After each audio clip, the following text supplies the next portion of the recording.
A lot of young men say they want a better life, but they haven't actually decided what that means. And that's the problem. Because if you don't know what you're aiming at, it's very easy to drift. Very easy to tell yourself you're working on things when really you're just busy. And busy is not the same as moving forward. Hi, I'm John. I'm a dad of two boys, and I spend a lot of time thinking about life, what matters, what doesn't, and how to give my boys the best chance of building a good future for themselves. And I think this is one of the most useful things a young man can learn early: how to set goals properly and how to actually work toward them. Because goals give you direction, they give you focus, they give you something to measure yourself against. And maybe most importantly, they stop life from just happening to you. Because without goals, without some kind of direction, it is very easy to just drift along. Weeks go by, months go by. You're doing things, you're tired, you're busy, but if someone asked you, what are you actually working towards? You might not have a very clear answer. And that's not a nice feeling, because deep down, I think most people want to feel that their effort is going somewhere, that there's a point to the struggle, that the days are adding up to something. And goals help with that. Not because goals magically fix your life, but because they help you stay on track. They help you use your time properly, and they give you a reason to keep going on the days when motivation is nowhere to be found. Because, motivation is a lovely thing when it turns up. It feels great. You suddenly want to sort your life out, drink more water, go running, save money, learn Italian, read books, and become a completely different person by Tuesday. The problem is, motivation doesn't stay. It comes and goes, usually quite dramatically. So if your whole plan depends on feeling motivated every day, you're in trouble. That's why goals matter. Because goals give you focus even when motivation disappears. They help you say, right, this is what I'm trying to do. And then once you know that, you can build a plan. And once you have a plan, you can build habits. And once you have habits, things get much easier. That's the order, really. Goal, plan, habit, progress. That's how a lot of good things get built.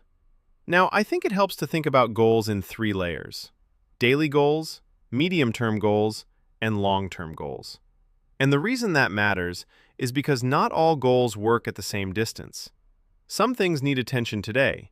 Some things need steady effort over 6 months or a year. And some things are bigger life-building goals that might take a couple of years or more. Let's start with daily goals. A daily goal should be simple, clear, specific. Something you can actually do today, not be better, not sort my life out. That sounds nice, but it doesn't mean anything at 7:30 on a Wednesday. A daily goal needs to be something measurable, like study for 45 minutes, walk 10,000 steps, read 20 pages, drink 2 liters of water, do my physio exercises, spend 30 minutes learning Italian. Those are useful goals because at the end of the day you can answer the question, did I do it or not? That matters, because vague goals create vague results. Specific goals create action. And, I think a lot of young men make life harder than it needs to be by being too vague. They say things like, I want to get fitter. Okay, but what does that mean today? Does it mean a walk? A workout? Not eating rubbish? Stretching for 10 minutes? What exactly are you doing? You need to know. The same thing applies to medium-term goals. These are the goals that usually take a few months to a year. And this is where planning becomes really important. Because once you've got a medium-term goal, you can start working backwards. For example, let's say you want to save 6,000 pounds by the end of the year. That's a good goal. Clear, specific, measurable. Now work backwards. If you want 6,000 pounds in 12 months, that's 500 pounds a month. Straight away the goal stops being vague and starts becoming practical. Now you know what the target really is: 500 pounds each month. And then you can ask the more useful question, how do I make that happen? Do I need to cut spending? Earn a bit more? Automate savings on payday? Track where my money is leaking out? That's where goals start becoming real. Same with weight loss. If someone says, I want to lose 2 stone this year, that's okay as a starting point. But then you need the actual track. What does that mean month to month? What habits support that? More walking? Better food choices? No sugary drinks? Consistent gym sessions? You need a path. Because a goal without a path is just wishful thinking. And then there are long-term goals. These are the goals that are bigger, slower, and often more meaningful. For example, 2 years from now, I want to speak fluent Italian. Brilliant. That's a proper goal. But again, it only becomes useful when you turn it into action. How many hours of practice per week? What are you using to learn? Lessons, apps, conversation practice, podcasts? What's the weekly commitment? If you decide it takes 8 hours a week, then fine. Now you've got something real. Now you can schedule it, track it, actually build toward it. And this is why I think goals are so important. They take vague hope and turn it into specific action. And that changes everything. Because without goals, it's easy to spend years saying, I'd like to, I should, one day I'll, but nothing changes. And I think one of the biggest reasons goals help is because they give your effort somewhere to go. They stop you wasting energy. They help you focus. They help you choose what matters and ignore what doesn't. And in a world where there are distractions everywhere, that focus is incredibly valuable. Now, once you have a goal, you need to record it somewhere. This matters more than people think. Don't just keep it in your head. Write it down. Put it in a notebook, on your phone, on a whiteboard, on a spreadsheet if you're one of those people. Wherever. Just get it out of your head and into something visible. Because a written goal feels more real. And then track your progress. That's the next important bit. Because progress is motivating. Even small progress. If you see that you've saved 500 pounds this month, or walked 10,000 steps 4 days in a row, or practiced Italian for 8 hours this week, that feels good. It proves to you that something is happening, and that helps you keep going. A habit tracker can be really useful here. Not because it's magical, but because it turns effort into something visible. You can literally see, I did it Monday, Tuesday, Wednesday. And once you've got a few days in a row, you're much more likely to keep going. Humans are funny like that. We don't want to break the chain. That's helpful. And if a goal needs regular action to make it happen, then habits are the bridge. That's the key. A goal tells you where you want to go. A habit helps you actually get there. If your goal is to save money, the habit might be reviewing spending every Friday and transferring savings on payday.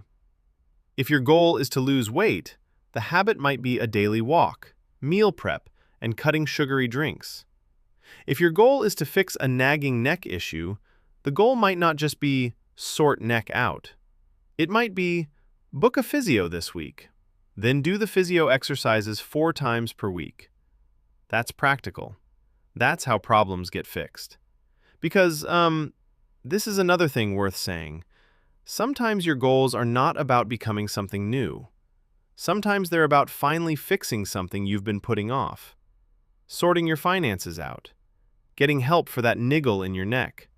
Doing the blood test you keep saying you'll do. Clearing the debt. Having the conversation. Organizing the mess. Those count too.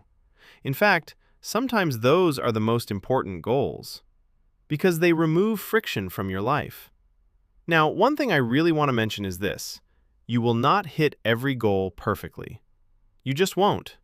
Something will go wrong at some point. You'll get ill. Life will get busy. You'll lose momentum. An unexpected expense will wipe out part of your savings plan. You'll miss a week or a month.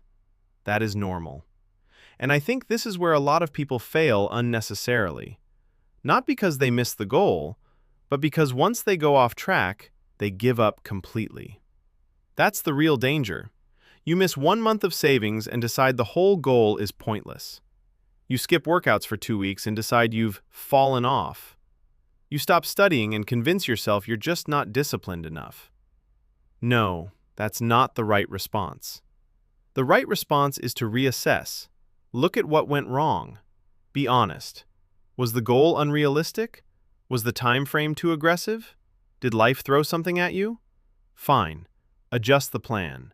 Reset the timeline. Keep going. If your savings goal was £500 a month, and then an unexpected bill comes in, don't give up. Recalculate. Maybe it becomes £350 for a while. Maybe the end date moves. That's okay. Progress is still progress. The same with weight loss. The same with learning a language. The same with anything. You are allowed to reset your goals. You are allowed to make them more realistic. What you shouldn't do is pretend one setback means the whole thing is over, because that's how people stay stuck for years. So review your goals regularly, maybe once a week for daily and weekly habits, maybe once a month for your medium-term goals. Ask yourself, what's working? What isn't? Am I still aiming at the right thing? Do I need to adjust the plan? And remind yourself why you set the goal in the first place. That matters a lot. Because when motivation drops, and it will, remembering why this matters helps keep you steady. Why did I want to save this money? Why did I want to lose this weight? Why did I want to learn this skill? Why did I want to sort this problem out? And then picture how good it will feel when you actually do it. That's not cheesy, that's useful. Because sometimes you need to reconnect with the outcome. You need to remember that this effort is for something. And, if my boys ever watch this one day, I hope they understand this early. Set goals. Write them down. Break them into steps. Build habits to support them. Track your progress. And when things go wrong, don't give up. Adjust. Reset. Keep going. Because goals give you direction. They keep you focused. And they stop life from just drifting by while you tell yourself you'll get serious later. You don't need a perfect plan. You just need a real one. And that alone can change your life. All right, that's what I've been thinking about. I'll see you in the next one.